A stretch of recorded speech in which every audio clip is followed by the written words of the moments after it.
Hi friends, happy Sunday. Sorry I'm a bit late. I was helping John with a lesson plan, but we are here. We're going to talk about Rhode beauty selling to e.l.f. A magpie was just bogging me, trying to look at my hands. There's nothing in here for you, sir.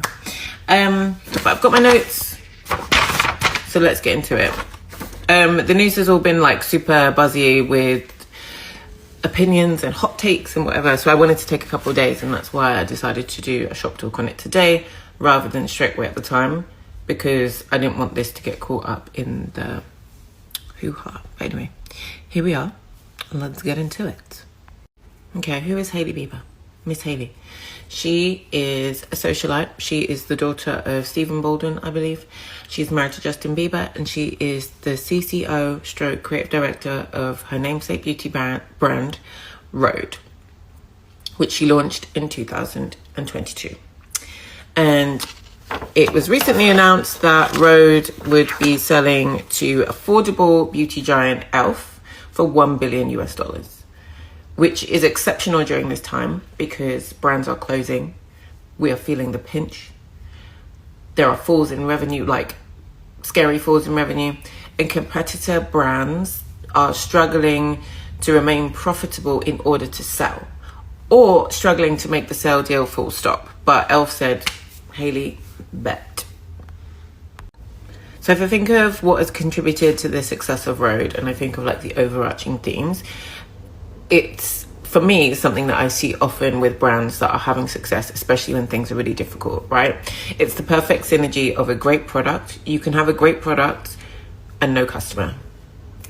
But Hailey has, Rhode Beauty has a great product, a cool aesthetic, something new, something a bit fresh, and emotional investment.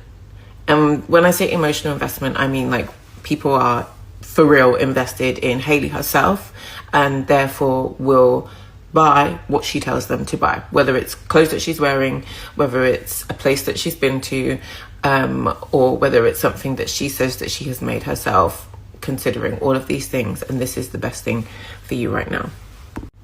And in keeping with the theme of like emotional investment, her social cachet is huge. She's from a family of actors. She's married to one of the biggest pop stars on earth. So her reach is sprawling, let's say. And her impact goes pretty deep. So I'm sure everybody remembers like the glazed donut nails, like glazed skin, glassy skin aesthetic. When she got that like light chrome finish on her nails, all you saw was glazed donut everything for maybe 6 to 9 months after she kind of posted those, which speaks to her impact and her reach. And while we are currently experiencing a lull in the beauty industry and a lot of fatigue with celebrity beauty brands, I do think that her emotional, the emotional hook that she has on people has contributed to the success of her business. And so within all of that, she is capturing the younger millennials, Gen Z and Gen A. Gen Z and Gen A are currently some of the biggest consumers of beauty right now, which is terrifying. But it's the facts, it's true. And I think, personally, the aesthetic of the brand feels refreshing compared to millennial pink era fashion and beauty, or anything that feels a bit too heritage and traditional. So she's really like got the balance of the two. Things still feel fresh compared to like legacy stuff, but it doesn't feel as like trite as millennial era beauty brands. And it feels clean, and obviously people are in there like clean girl era. And if we get into product, there are about 12 SKUs on the website, 12. And the number one selling product, and the product that I would say that Rhode is most known for, is the peptide lip treatment. Everyone uses lip products. Lip products are super affordable and an easy entry point for customers to buy into, especially the younger customers where budget might be a restriction, or even older customers, to be honest, like a little throwaway purchase. Oh, you know, £20, it's fine. Is it? I don't know. Lip balms, lip products are what the beauty industry is pumping out at a rate of knots right now, because I would say of the success of Rhode. Some might argue other brands. I'm going to disagree, because Rhode saw the success of younger customers buying up these lip balms, and now everyone suddenly wants lip balms. There are a few other lip products on the Rhode website, but Rhode did my favorite thing to do, which is to win with the winners, and went deep on the lip peptide treatment. So you've got the original, and then there are a bunch of other shades, flavors, tints, no tints. She went deep on those products. There are also blushes. Blush is really cool in the beauty space because you can offer a varying shade range of one formula, and you will see success because the different colors speak to different people. Going back to the lip balms, not only did she give us balms, she gave us the phone case to put the balm in the back of. That to me is genius, because that phone case is something that somebody uses every single day, as is the lip balm. They're essential to your everyday. And so as you're walking around in your day-to-day life, you have this phone in your hand with the Rhode branded lip balm in the back of it, and it's essentially super cheap marketing. It's super cheap marketing because it's paying for itself. The cost to make the phone case is minimal. The cost to make the lip balm is minimal. The RRP adds a bunch of margin on the top. So essentially, while they're spending not that much money to make the phone cases or the balms, they're making a huge return on the investment because the RRP is higher and so many people, they're selling volume. Genius. Other brands have done similar things. Glossier did the pink pouch. Merit have the little tie bags that you get free with every orders. Merit also just did a really cool collaboration with Brooks Brothers for their new sunscreen, the uniform. That's an aside, but just to get you thinking of brands doing collaborations or giving you products that are branded, that are not beauty products, but they are something that you use in your day-to-day life. Smart. So let's get into e.l.f. It's a 21-year-old business. It's a household name. 21 years, I'm going to say it's approaching legacy status. It's not giving like Estee Lauder, but you know, it's been around most of my life. That's kind of crazy to think, or at least half. They create affordable skincare and makeup products. It's something that people can buy into. So the same kids that are wanting the Rhode lip peptide treatment, you know, they're able to get their concealers and their other bits and stuff like that from brands like e.l.f. And I often hear them mentioned for their like dupes of products. So if somebody can't afford a Charlotte Tilbury foundation, maybe the e.l.f. version is a similar formulation, because oftentimes formulas are patented, but you know, they're able to achieve a similar look at a lower cost using brands like e.l.f. All right, so why does the partnership make sense?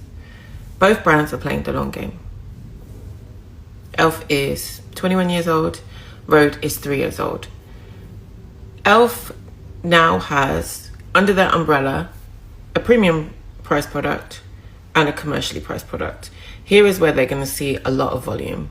Here is where they're going to make a lot of money that's reaching a different demographic. But there is absolutely crossover, so it makes a lot of sense. Rhode has access to e.l.f.'s resources, so manufacturers, etc., things like that. Their margins are going to improve and get a lot bigger because it will be kind of, they're buying under e.l.f.'s umbrella rather than just buying themselves as Rhode. They can absolutely leverage the reach that e.l.f. has, because e.l.f. is so much more affordable than a brand like... And some people might be quite surprised that she went with a company like e.l.f., which essentially is another brand, rather than the conglomerates like LVMH, Estee Lauder, L'Oreal. The way those companies operate can be quite ruthless. So you spend all this time and energy building this brand, right? And then a conglomerate comes in and they say, okay, we want to like buy it, or we want to buy a majority shareholder, or whatever it is. They need to make their return quickly. They're going to do what it takes to do that.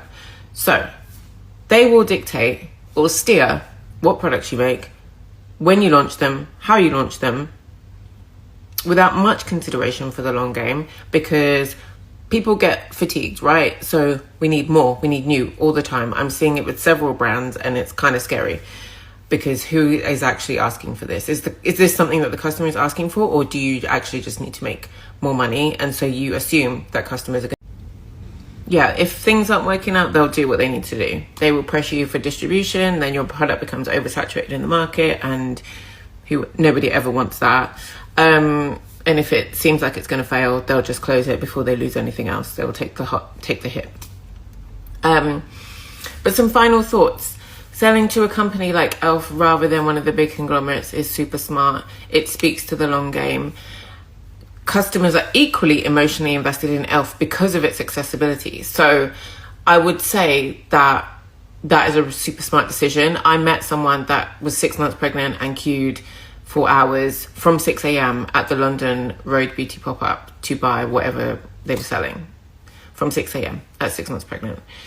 Hopefully the quality of the product doesn't change, and they're able to keep that customer connection for as long as possible, because that is really, really what drives business and sales. I'd be really curious to understand her intentions of like how she interacts with the business going forward. Obviously, she's CTO / creative director and founder.